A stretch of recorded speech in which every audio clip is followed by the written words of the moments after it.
Hey guys, this is Derek Duplessis, host of Purpose Rockstar. It's a podcast where we interview people who found purpose in their career in all kinds of fields. Today's interview is with Jesse Kornbluth, the guy in charge at headbutler.com. Jesse's a character, I'm telling you. When you listen to this interview, you know what I'm talking about. He's a guy that told me famously, Derek, I made $150,000 a year writing 5 articles for Vanity Fair in '93. And he actually told me about why he left that job. It's an unbelievable story that includes none other than Michael Jordan. Jesse's been at Vanity Fair, he was at AOL, and he's been rolling with the punches for a very long time. I know you'll enjoy this.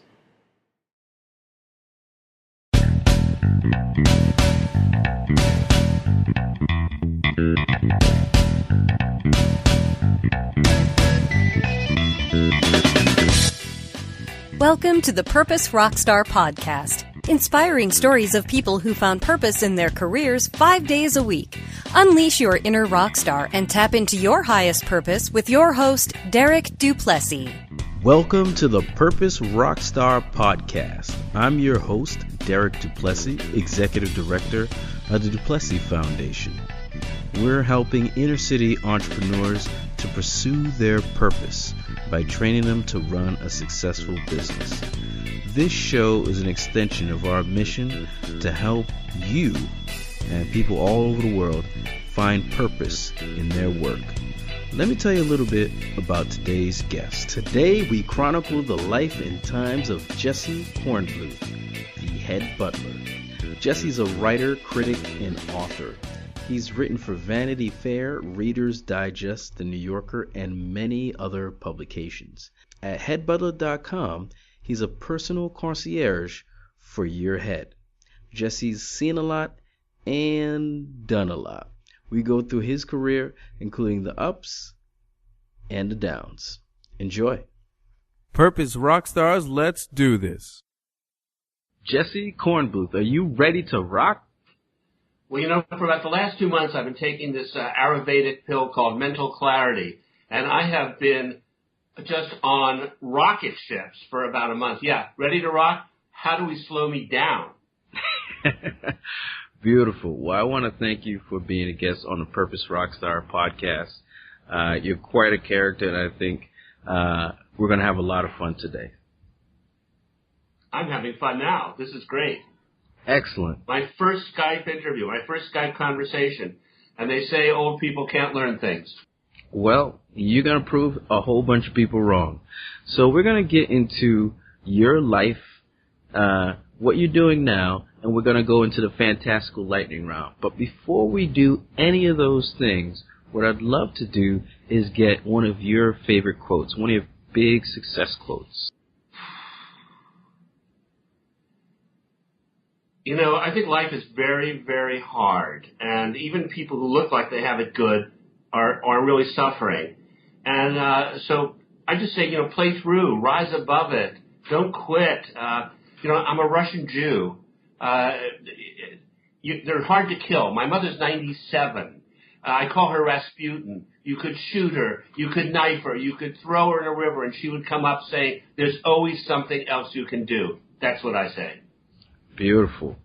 And how was that played out in your life? Give us a nice little example. That is my life, my man. My mother was in love with Ted Williams and FDR.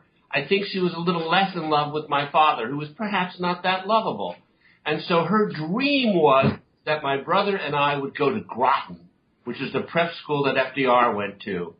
And so I was sent away to boarding school at 15, and my mother, had a kind of trajectory for us, boarding school, Harvard, success, and a lot of those things happened. So in many ways, I'm just the creature of my mother, and then I'm the person who unlearned all that. Wow.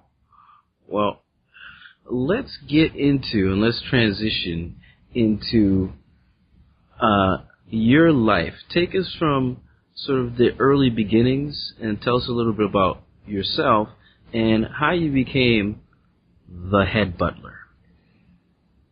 So here's the thing. My father was in retailing, which I call the Jewish army, okay? We moved around a lot.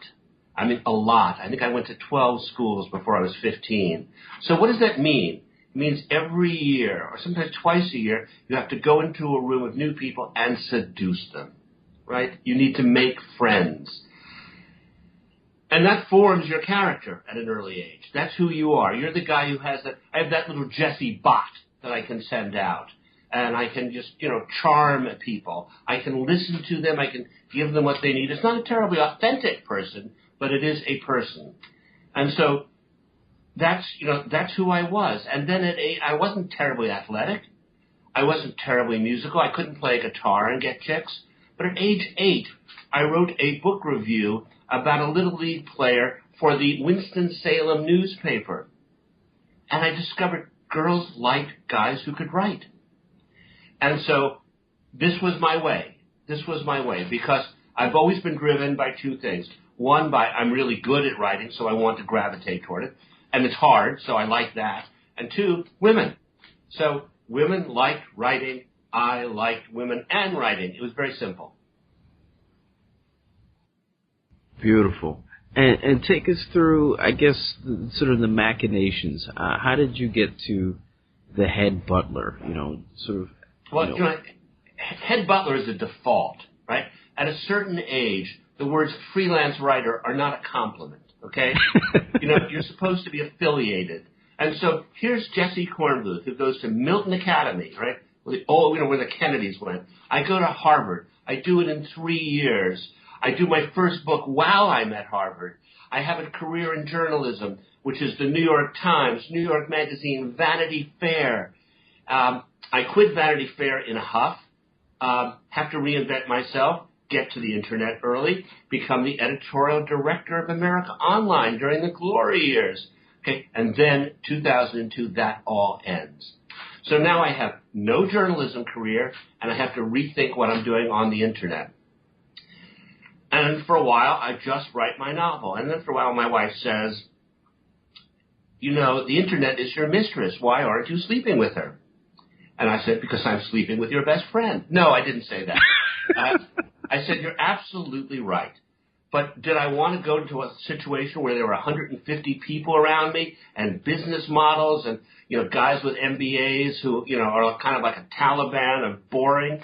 So, no, I thought, well, let's do something where I'm the only idiot in the room, where it's all on me. And I remembered in 1967, my roommate and I invented this thing called head butler. And this was when we were seniors in college. We would come to your apartment. We would roll the joints. We would play the music and make sure there was no fuzz on the needle. We would serve you dinner. We would serve you more joints. You would go away with your girlfriend or boyfriend and do whatever you were going to do. We'd clean up. We would be your head butlers. And I thought, well, this is a cool name because it's a butler for your head, and also no one owned it. That's the key thing, right? I wasn't going to have to pay some squatter for the privilege. So I became head butler. And what it is, it's a concierge that 4 days a week deals with what I think are the best things in books, movies, music, and the occasional product. Now, here's the point, and where this is what I do that's different from everyone else.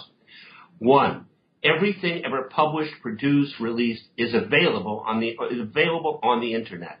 So everybody else covers like what's hot now, right? Kanye West has a new album. Everybody writes about Kanye West. Do you really need one more opinion about that? I don't think so. But what if there was a novel that was the biggest thing in the world in 1927? I mean, as it was. And now it's suddenly come out again. And I tell you about it. And I sell hundreds of copies and turn you on to something that's actually good, as opposed to something other people say is good. And 6 months from now, you look at it and say, why am I having this? This was terrible. I mean, I'm talking about things that are like road tested, things that I've loved for years and years and years. And that's what I do. I'm a pure advocate. I don't write reviews. I grab you by the throat and tell you why your life will not be enhanced if you don't have this thing. Take us through, and you sort of hinted at a couple, take us through a failure or a big-time massive obstacle that you had to overcome, and what did you do to overcome that failure? Okay, let's try this. In 1993, I was paid $150,000 a year to write 5 articles. In the history of the world, there are maybe 10 or 20 journalists who made that much money, and that was at Vanity Fair. Okay? It was the 10th anniversary of Vanity Fair, and there was a new editor, Graydon Carter, and he didn't seem to be very much in charge or very interested in being in charge. He seemed sort of like the Wizard of Oz, smoking cigarettes behind a closed door. And I loved Vanity Fair. It was like playing on the 1927 Yankees. And my wife, then wife, not my wife now, then wife, said, so who's the biggest star in the world? She said, well, Michael Jordan. So I suggested that I write about Michael Jordan for the cover of the 10th anniversary issue, even though we weren't going to call it anything. And Michael Jordan's then wife really liked Vanity Fair, so she made him do it. And I did this piece about Michael Jordan, which is really seriously good. If you are a Jordan person, you recall 93 was the year that he was full of hate. He wanted to quit. His father got killed. He was on a road trip that lasted for 23 days, and I fly out and meet him on the road.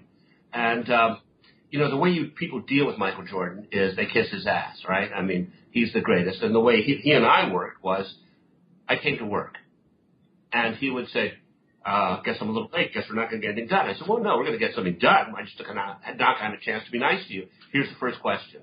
I think he respected that because I was in his face, not like aggressively, but I was like direct. Anyway, I write the piece, and Graydon commissions pictures by Herb Ritz. He wants Herb Ritz to take a picture of Michael Jordan standing next to a live bull, which Michael Jordan is not going to do as long as there is a world. Because all that bull has to do is step on his foot, and his career is over. He's not insane. So the pictures are terrible, terrible pictures. And they come back, and Graydon says, gee, he looks like a mugger. And I say, why don't you say what you actually think, that he looks like the N-word? And I was just so furious. I was so furious by everything that happened after that I quit this job. I quit this job on a matter of principle. I was so angry, I didn't even remember to get another job before I quit the job. That's how angry. I could have gone anywhere. I could have gone to Esquire, Vogue, blah, blah, blah. I didn't. So suddenly I was able to write the pieces I was writing for $30,000 a year as a freelance writer for $3,000 a piece. That was an extremely bad deal. And it cost me in many ways my marriage. It certainly cost me a lot of sleep. But somebody said, you could be the Larry King of online. Online. Do you remember 1994, what online was? I mean, it was AOL 2.0 and a modem that when, you never got on, and it cost you like $4 a minute. It was like crazy, terrible. But I said, oh, Larry King, I could sort of do that. And I got a modem, and I logged on, and I never logged off. And within 2 years, I was the executive editor, the editorial director of AOL. The point being, those were very long, hard 2 years. I went from being like, if Martha Stewart would ask me for dinner, I would say, great, send a car. And she'd send a car, and we'd go to the pillow, right? I mean, yeah. People used to kiss my ass because I had access to Vanity Fair, and I was one of the stars. Anyway, that was a very interesting time because I had to reinvent my life completely. There's more to that interview? Yeah, more. And you can find all of it at purposerockstar.com. Link is right there. Yeah, right there. Yeah, right there. So it's really, really awesome that you can go to purposerockstar.com. If you're one of those on-the-go Apple people, you can check it out on iTunes. There's the link. And for my non-Apple people, I'm going to make sure there's a link on Stitcher somewhere next to me. So you got iTunes, Stitcher, and purposerockstar.com. Tell your friends, tell your family. We're on Twitter and Facebook, and somehow we'll be on LinkedIn. I don't know, but at least we'll be on Twitter and Facebook. And one final favor. Pursue your purpose. It needs you.